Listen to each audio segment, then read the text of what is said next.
BMP এবং পুলিশের হাতে গুতাগুতি খেলেন হাসনাত, নাহিদ, সার্জিসরা। এরা এমন একজন রাজনীতি ব্যক্তির নেতা, তারা যেখানে যায় সেখানে কিন্তু গুতাগুতি খেয়ে থাকে। এই যে দেখো, জামাতের সঙ্গে জোট হয়ে তোমরা রাজনীতি করো, অথচ জামাত তোমাদের কোনো কিছুই মনে করে না। কিন্তু অথচ দেখো, তোমরা জামাতকে সঙ্গে জোট করে রাজনীতি করলে, এমনকি বিভিন্ন জায়গায় মেয়ারও খেলা, জামাত কিন্তু কোনো কথা বলতেছে না।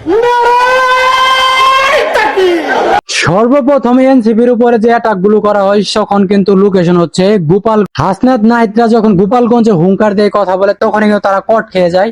সে কট খাওয়ার পর কিন্তু অনেক ষড়যন্ত্র, অনেক পরিকল্পনার পর কিন্তু বের হয়ে তারা কিন্তু এমপি প্রার্থী হয়, এমপি হয়। সেই গোপালগঞ্জে যেভাবে মার খেলেন, অত্যাচারের শিকার হলেন, সেই জবাব কিন্তু আবারও ফুটে উঠেছে। ভালো হয়ে যাও মাসুদ, ভালো হয়ে যাও, তোমাকে আমি অনেক সময় দিয়েছি। তবে আপনি যাই বলেন না কেন, এনসিপির পক্ষে কিন্তু যে হাদি ভাই ছিল, সে কিন্তু প্রচুর লেভেলের যত্ন সহকারে কথাগুলো বলছিলেন। কারণ যখন তাদেরকে ধরে নিয়ে গেল সেই হাসনাত এমনকি নাহিদদেরকে, তখন কিন্তু হাদি ভাই কিন্তু উচ্চ স্বরে কথাগুলো বলছেন। এরকম কথা কিন্তু এখন বলার কেউ নেই। আগামী 24 ঘন্টায় অ্যাকশন দেখবো, অ্যাকশন ফেলাইতে হবে। মিস্টার হাদি যে বাংলাদেশের অনেক অনুপ্রেরণা, অনেক মানুষের আশা, আর সবচেয়ে সে গালিটা দিয়েছে, এটা দেখে অনেকে নেগেটিভ কিছু মনে করতে পারেন।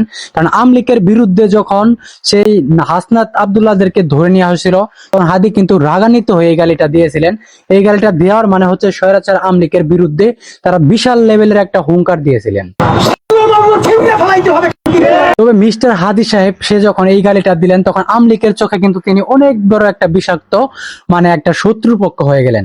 আওয়ামী লীগ কিন্তু চেয়েছিলেন যে হাদির মতো একটা ছেলে এরকম গালি দিলেন। সেই গালির পরই কিন্তু নানান আলোচনা, নানান সমালোচনা হয়েছে। শেষ পর্যন্ত হাদি সাহেব কিন্তু আমাদের মাঝে আর থাকতে পারলেন না, তিনি কিন্তু দুনিয়ার মায়া ত্যাগ করে পরপারে চলে গিয়েছে। এই শরীফ উসমান হাদির যে হুঙ্কার গুলো, কথাগুলো আওয়ামী লীগ কিন্তু নিতে পারে নাই। তারা কিন্তু তার শেষটা দেখার অপেক্ষায় ছিল। শেষ পর্যন্ত তার শেষটাই দেখা হলো। ক্লাব মঞ্চের মুখপাত্র শরীফ উসমান হাদি আর নেই। ইন্না লিল্লাহি ওয়া ইন্না ইলাইহি রাজিউন। যে উসমান হাদি জুলাই আন্দোলনের পরও তিনি যে নেতৃত্বগুলো দিয়েছিলেন, সেই নেতৃত্বের অনুপ্রেরণা নিয়েও তারা এনসিপি বলেন, জামাত বলেন, দেশের যত রাজনৈতিক বিভাগ বলেন, হাদির জন্য তারা কি করেছেন এখন পর্যন্ত তার বিচার কিন্তু করতে পারেন নাই। তো হাদির জন্য তারা কিছুই করতে পারেন নাই। এটা একটা লজ্জিত একটা বিষয়। আমাদেরকে যদি কেউ গুলি করে মেরে ফেলে, তাকে যেন ধরে বিচার করা হয়। যে ব্যক্তি বেঁচে থাকা অবস্থায় বিচার চেয়ে যেতে পারে, তবুও এই দেশের প্রতিবন্ধী কিছু মানুষ রয়েছে, তারা কিন্তু সেই বিচারগুলো করতে পারে না। তাহলে হাদির মতো একটা তরুণ সন্তান, তরুণ ছেলে যখন দুনিয়ার মায়া ত্যাগ করে যায়, তার বিচার সে নিজে উপস্থিত, এমনকি বলেও যায় যে আমার বিচারটা করবেন, এখন পর্যন্ত তার কোনো বিচার করা হয় নাই। তাহলে এই দেশের পঙ্গু রাজনীতি দিয়ে আপনারা কি করবেন? বিচার না কইরা আল্লাহর কসম তোমরা রাস্তা থেকে ছাড়বা না। ওই হাসনাত আব্দুল্লাহ এমনকি সার্জিসরা যারা এমপি প্রার্থী, এমপি হয়েছেন, তারা তা হাদি ভাইয়ের জন্য কি করলেন? হাদি ভাই কিন্তু বলেছিল যে রাজপথ কিন্তু তোমরা ছাড়বা না। অথচ দেখেন, বান্ডিলের খেলা মিলে গেলেই কিন্তু রাজপথ থেকে চলে যেতে বাধ্য হয়। তারা হাদির জন্য কিছুই করতে পারে না। আজিজ, 2টা বান্ডিল দে। শরীফ উসমান হাদিকে হত্যার বিচারে এনসিপির শাহবাগের কার্যক্রম স্থগিত ঘোষণা করা হয়েছে। অথচ আপনি খেয়াল করে দেখেন যে এনসিপির যত নেতাকর্মী রয়েছে, তারা যদি বিপদে পড়ে যায়, সেই হাদি একাই কিন্তু হুঙ্কার দিয়েছিলেন। অথচ হাদিকে যখন হত্যা করে ফেলে মানুষ, তখন তার বিষয় নিয়ে, তার প্রতিবাদ, তার বিচার চাওয়ার জন্য হুঙ্কার দেওয়ার মতো একটা বড় নেতাও কিন্তু দেখা মিলল না।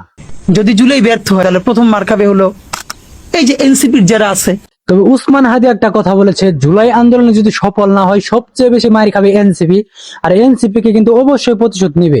আর সেখানে হাদি সাহেব কিন্তু বলেছিলেন যে এনসিপি কে নিয়ে কিন্তু কাজ করতেন, এনসিপি বিপদে পড়লে হাদি সাহেব কিন্তু তাদেরকে নিয়ে লড়াই করতেন।